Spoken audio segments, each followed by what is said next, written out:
Warahmatullahi wabarakatuh. Halo teman-teman, nama saya Nia Wijaya. Saya akan menceritakan satu legenda dari kota Lubero yang bernama Dayang Tore. Pada zaman dahulu hiduplah satu orang gadis yang sungguh cantik jelita yang bernama Dayang Tore. Selain kecantikannya yang luar biasa, dia memiliki kepandaian dalam menari. Setiap raja-raja datang, dia pasti akan menunjukkan tariannya. Dayang Tore pun memiliki kecantikan yang luar biasa. Kecantikannya pun tersebar di seluruh antena negeri. Akhirnya kecantikan pun tersampailah di telinga Pangeran Palembang.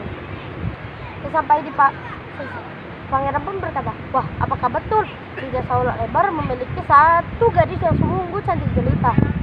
Akhirnya Pangeran pun sampailah di Desa Ulak Lebar. Seperti biasa akan dipersembahkan tarian dan makanan.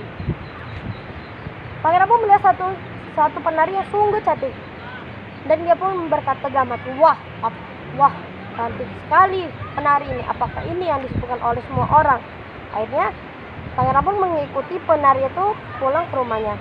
Akhirnya Pangeran pun berkata kepada ayahnya yang bernama Gindo, "Gindo, apakah aku boleh menyunting anakmu?" Gindo pun berkata, "Aku tidak bisa menolakmu, Pangeran, karena dialah yang menentukan nasibnya."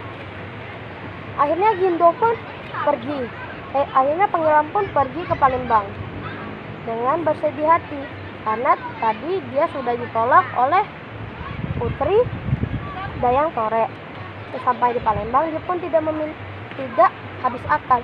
Dia memiliki sungguh berlian yang sungguh banyak. Dia memiliki dan dia memberi sebagian berliannya kepada Dayang Tore untuk menjadikannya dia istri. Ayahnya Dayang Tore pun mulai berpikir, "Wah, gawat ini, pasti pangeran ingin menculik anakku." Akhirnya ayah Dayang Tore pun membuat satu pagar yang sungguh tinggi dan rapat, biar pangeran tidak bisa menculik anaknya. Pagar pun belum selesai, tapi Dayang Tore sudah diculik oleh pangeran. Sesampainya di rumah, ayah Dayang Tore pun sungguh terkejut. "Wah, kemana putriku? Pasti sudah diambil oleh pangeran ini." Betul sekali dugaannya ayah Dayang Tore. Akhirnya ayah Dayang Tore pun pergi menuju ke Palembang untuk menemui anaknya. Sampai di situ, ayahnya pun bertemu kepada pangeran. "Pangeran, kembalikanlah putri hamba, karena dialah salah satu keluarga kami." Pangeran pun berkata, "Aku tidak bisa kembalikannya, karena dia sudah menjadi istriku dan dia sudah damai di istanaku." Akhirnya ayah Dayang Tore pun pergi ke Desa Ulak Lebar dengan bersedih hati. Sesampainya di situ, ayah Dayang Tore pun berkata kepada Nyonyang, "Nyonyang, kau pergilah ke Palembang untuk menemui ayahmu." Nyonyang pun marah dan murka. "Wah, kenapa dia bisa diculik oleh pangeran yang jahat itu?"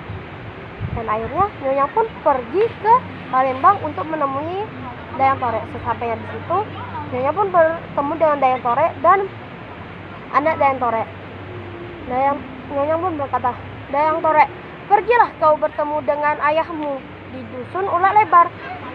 Akhirnya Dayang Tore pun berkata, "Aku tidak bisa karena aku sudah memiliki putra."